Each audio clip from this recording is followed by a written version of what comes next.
Well, hello and welcome to episode 6 of Alisa Explains Nothing. Last week, movie number 1 was Jackie Brown. I would say one of the most underrated Quentin Tarantino films. If you haven't seen it, give it a watch. It is very entertaining. And with the only correct guess last week, Jeremiah, movie number 2 was my favorite Tarantino movie, Inglourious Bastards.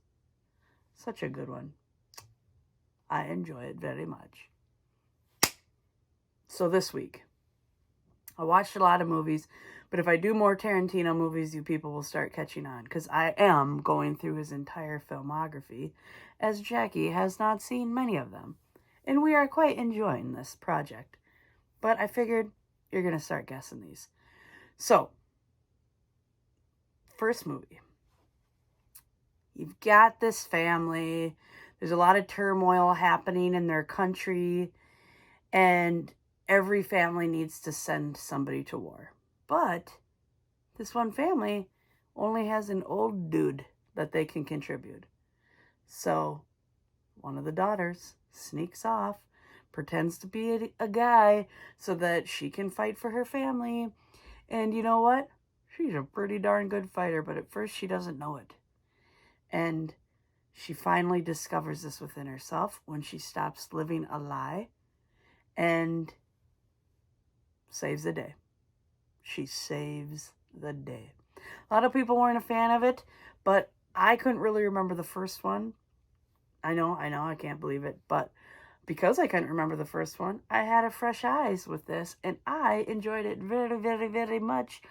I would give it a 4.5 out of 5. That was an easy one. Okay, movie number 2. There's this actor, and I enjoyed his comedies so much, so that when I saw he had a movie out, I said to myself, you definitely need to watch this. So I rented it, and I was watching it, and I was enjoying it. This couple buys this home, and it is the perfect house. Awesome backyard, has everything inside that they could ever want, except for there's one minor little hiccup.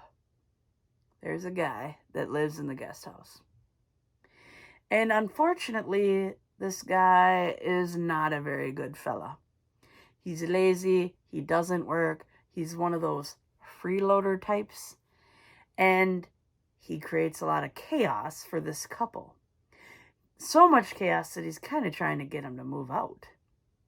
But there's this things they do back and forth to each other, and you think, oh, the couple won, and so they decide they're going to have a wedding in their backyard, and then, boom, the guy releases a possum who's on drugs and kind of ruins this whole situation that they have going for them.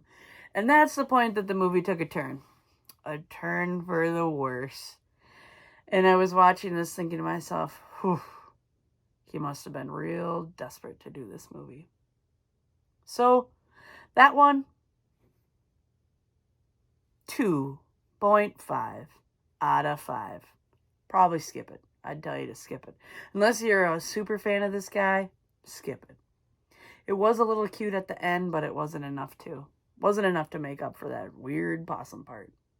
Real weird. All right, I look forward to your guesses. Put them down below. And I'll see you next time.